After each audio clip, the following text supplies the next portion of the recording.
Assalamualaikum warahmatullahi wabarakatuh. Selamat pagi anak-anak. Kita bertemu kembali dalam mata pelajaran Otomatisasi dan Tata Kelola Kepegawaian. Kali ini kita masih memasuki kompetensi dasar yang ke-18, yaitu tentang cuti pegawai. Pada minggu kedua ini, materi yang akan Ibu sampaikan tentang macam-macam cuti pegawai atau jenis-jenis cuti pegawai. Pada materi ini, Ibu akan membagi ke dalam dua video, yaitu bagian pertama dan bagian kedua. Anak-anak, silakan kalian perhatikan materi selanjutnya. Berikut adalah macam-macam cuti pegawai, ini ada 7. Kemudian untuk video yang pertama ini, kita akan membahas tentang 3 cuti, yaitu cuti tahunan, cuti besar, dan cuti sakit. Sedangkan untuk video berikutnya, kita akan membahas 4 macam cuti, yaitu cuti bersalin, cuti karena alasan penting, cuti bersama, dan cuti di luar tanggungan negara. Jadi anak-anak, kalian jangan sampai ketinggalan untuk melihat video yang kedua. 1. Cuti tahunan. Cuti tahunan berlaku bagi pegawai negeri sipil yang sudah mempunyai masa kerja sekurang-kurangnya 1 tahun secara terus-menerus. Pada cuti tahunan, pegawai negeri berhak untuk cuti selama 12 hari kerja dan pelaksanaan cuti tidak dapat dipecah-pecah, yaitu dapat dilaksanakan paling sedikit selama 3 hari kerja. Proses pelaksanaan cuti tahunan diatur dalam pasal-pasal berikut. A. Pasal 311 menyatakan bahwa 1. PNS dan calon PNS yang telah bekerja paling kurang 1 tahun secara terus-menerus berhak atas cuti tahunan. 2. Lamanya hak atas cuti tahunan sebagaimana dimaksud pada ayat 1 adalah 12 hari kerja. 3. Untuk menggunakan hak atas cuti tahunan sebagaimana dimaksud pada ayat 1 dan ayat 2, PNS atau calon PNS yang bersangkutan mengajukan permintaan secara tertulis kepada pejabat pembina kepegawaian atau PPK atau pejabat yang menerima delegasi wewenang untuk memberikan hak atas cuti tahunan. 4. Hak atas cuti tahunan sebagaimana tersebut pada ayat 1 diberikan secara tertulis oleh PPK atau pejabat yang menerima delegasi wewenang untuk memberikan hak atas cuti tahunan. B. Pasal 312 menyatakan bahwa dalam hal atas cuti tahunan yang akan digunakan di tempat yang sulit perhubungannya, jangka waktu cuti tahunan tersebut dapat ditambah untuk paling lama 12 hari kalender. C. Pasal 313. 1.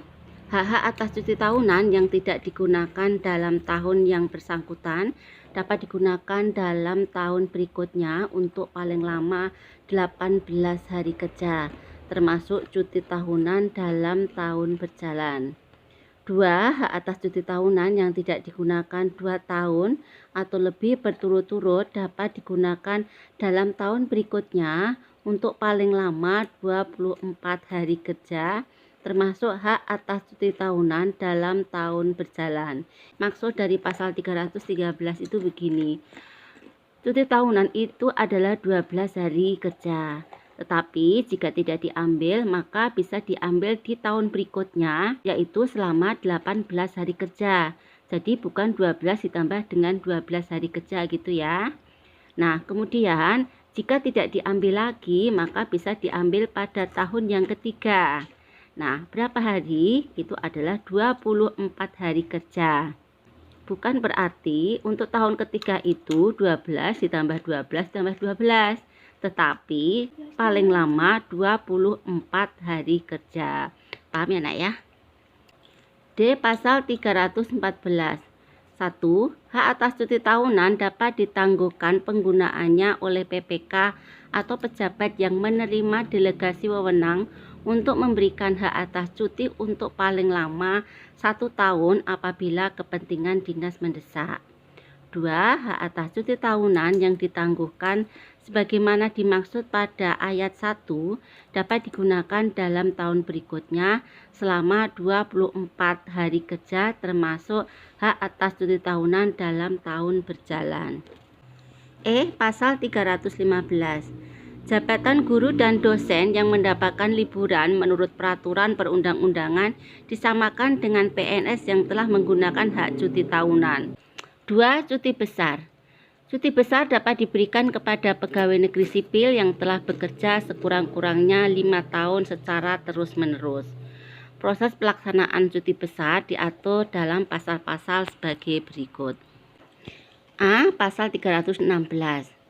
1. PNS yang telah bekerja paling sedikit 5 tahun secara terus-menerus berhak atas cuti selama 3 bulan. 2. Ketentuan paling singkat 5 tahun secara terus-menerus dikecualikan bagi PNS yang masa kerjanya 5 tahun untuk kepentingan agama. 3. PNS yang menggunakan hak cuti besar tidak berhak atas cuti tahunan dalam tahun yang bersangkutan. 4. Untuk mendapatkan hak cuti besar, PNS yang bersangkutan mengajukan permintaan secara tertulis kepada PPK atau pejabat yang menerima delegasi wewenang untuk memberikan hak atas cuti besar. 5.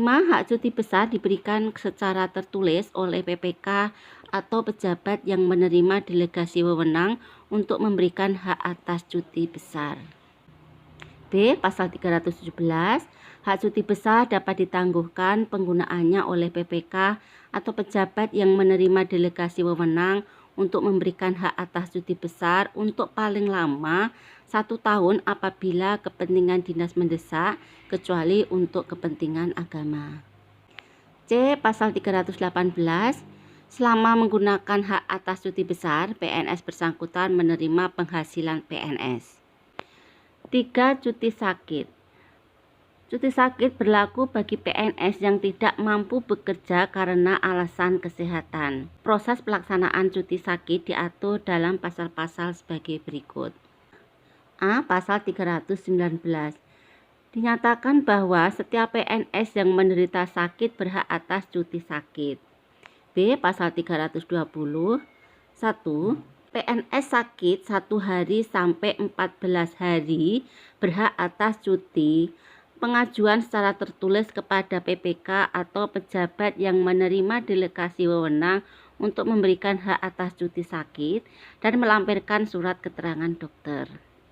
2. PNS menderita sakit 14 hari berhak atas cuti sakit dengan ketentuan PNS yang bersangkutan harus mengajukan permintaan secara tertulis kepada PPK atas pejabat yang menerima delegasi wewenang untuk memberikan hak atas cuti sakit melampirkan surat keterangan dokter pemerintah.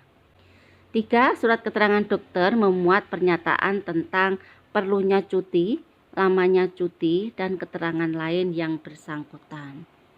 4. PNS menderita sakit 14 hari, hak cuti diberikan paling lama 1 tahun. 5. Jangka waktu cuti sebagaimana dimaksud pada ayat 2 dapat ditambah untuk paling lama 6 bulan apabila diperlukan berdasarkan surat keterangan tim penguji kesehatan yang ditetapkan oleh menteri yang menyelenggarakan urusan pemerintah di bidang kesehatan.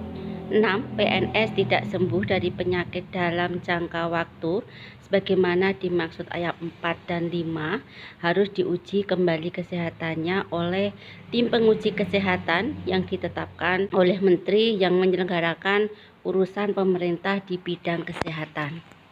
C. Pasal 321. 1. PNS yang mengalami gugur kandungan berhak atas cuti untuk paling lama 1,5 bulan.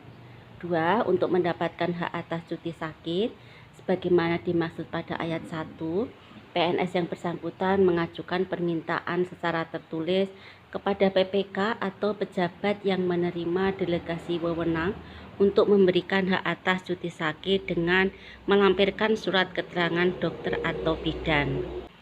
D. Pasal 322. PNS yang mengalami kecelakaan dalam dan karena menjalankan tugas kewajibannya sehingga yang bersangkutan perlu mendapat perawatan berhak atas cuti sakit sampai yang bersangkutan sembuh dari penyakitnya. E. Pasal 323. Selama menjalankan cuti sakit, PNS yang bersangkutan menerima penghasilan PNS. D. F. Pasal 324. 1. Cuti sakit diberikan secara tertulis oleh PPK atau pejabat yang menerima delegasi wewenang untuk memberikan hak atas cuti sakit. 2. Cuti sakit sebagaimana dimaksud pada ayat 1 dicatat oleh pejabat yang membidangi kepegawaian. Anak-anak, demikian tadi materi yang Ibu sampaikan. Silakan kalian ulang-ulang lagi videonya untuk lebih jelas ya. Ibu akhiri materi pada pagi hari ini. Assalamualaikum warahmatullahi wabarakatuh. Selamat pagi.